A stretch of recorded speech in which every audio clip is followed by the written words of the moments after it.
কোন একটা দৃশ্য আগে কি দেখছেন কিনা? না, আগে দেখি না। কেমন লাগতেছে দেখে? খুব বাজে লাগতেছে। গাজীপুর সিটি কর্পোরেশনের ময়লা পানি দিয়ে ধান চাষ করা একটি অত্যন্ত উদ্বেগজনক বিষয়। সিটি কর্পোরেশনের ময়লা পানি সাধারণত বিভিন্ন ধরনের বর্জ্য, রাসায়নিক পদার্থ এবং অন্যান্য দূষিত উৎপাদন ভরা থাকে, যা কৃষি জমির জন্য বিপজ্জনক হতে পারে। তবে সরেজমিনে দেখা যায় নদীর পানি আর ময়লা ড্রেনের পানি একসাথে মিশে পানি নষ্ট হয়েছে। ড্রেনের পানি আর নদীর পানি একরকম ময়লা থাকায় বিনা খরচে সেচ দিচ্ছেন কৃষকরা। তবে কতটা পরিবেশ এবং গুণগত থাকবে এই ফসল তা প্রশ্ন থেকেই যায়। দেখলাম আপনি এই ড্রেনের এই পানির মধ্যে গিয়ে আপনি পাইপগুলো লাগালেন, আসলে কি কারণ?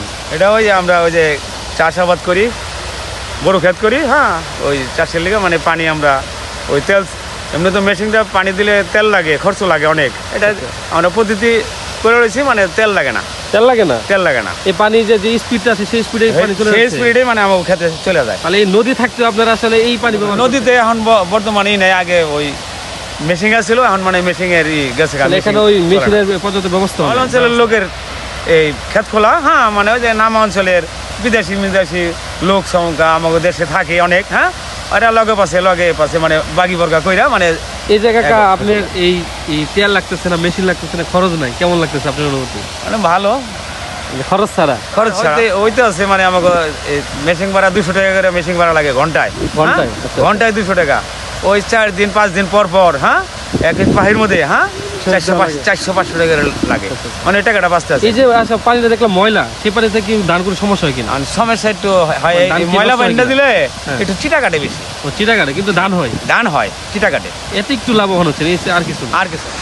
দর্শক, গাজীপুরের মধ্যে এমন একটি দৃশ্য, আসলে আমি কি বুঝতে চাচ্ছি হয়তো আপনারা দেখে বুঝতে পারছেন। এই যে এখানে দেখতে পাচ্ছেন যেই সিটি কর্পোরেশনের নিষ্ক্রিয় ময়লা নিষ্কাশনের যেই ড্রেনটি রয়েছে, সেই ড্রেনের মধ্যে আসলে এই লোকগুলো কী করছে?